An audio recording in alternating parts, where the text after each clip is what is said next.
दोस्तों, आज मैं अभिषेक कुमार पांडे, शुद्ध सनातनी हिंदू, ये बोल रहा हूं कि देश में आरएसएस की आवश्यकता क्यों पड़ी।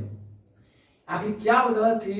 पहले से ही एसएचआर और कांग्रेस अपना काम कर रही थी, तो फिर आखिर में इस संगठन की आवश्यकता क्यों पड़ी।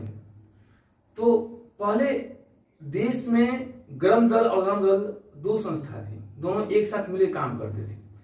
कांग्रेस की कुछ नीतियां थी जो अंग्रेज के सामने स्वराज का भीख मांगते थे, औने विनय की नीति अपनाते थे, जिसके चलते जो भगत सिंह, चंद्रशेखर आजाद, राम प्रसाद बिस्मिल के विचारधारा के लोग थे, वे इस बात पे सहमति नहीं कर पाए।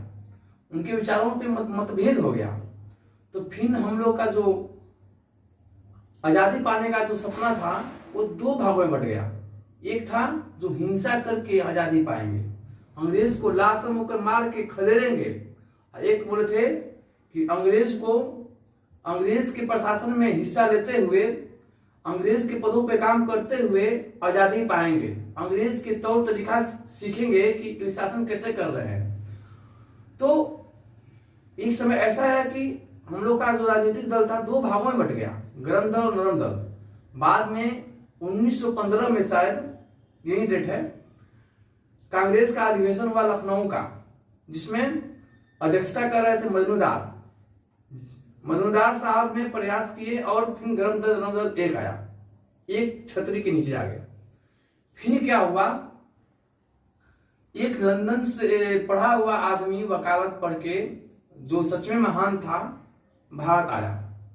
उन्होंने कांग्रेस का बागडोर अपने हाथों में लिया और मुस्लिम तुष्टीकरण का राजनीति करना स्टार्ट कर दी, जिसकी वजह से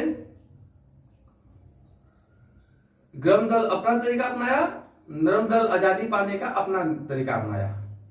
हिंदू के हितों का रक्षा नहीं हो पा रहा था, वंदे मातरम पे विवाद हो गया। उसी कारण देश में हिंदू को संगठन करने के लिए, हिंदू को अपना स्वयं का पहचान दिलाने के लिए, हिंदू को ये कहने के लिए कि मैं हिंदू हूं, ये गर्व से फील करने के लिए, अनुभव करने के लिए आरएसएस का आवश्यकता पड़ा।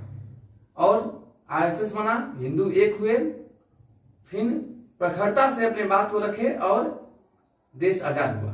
मैं अपने वाणी को विराम देना चाहता हूं। मैं आपका मित्र अभिषेक पांडे।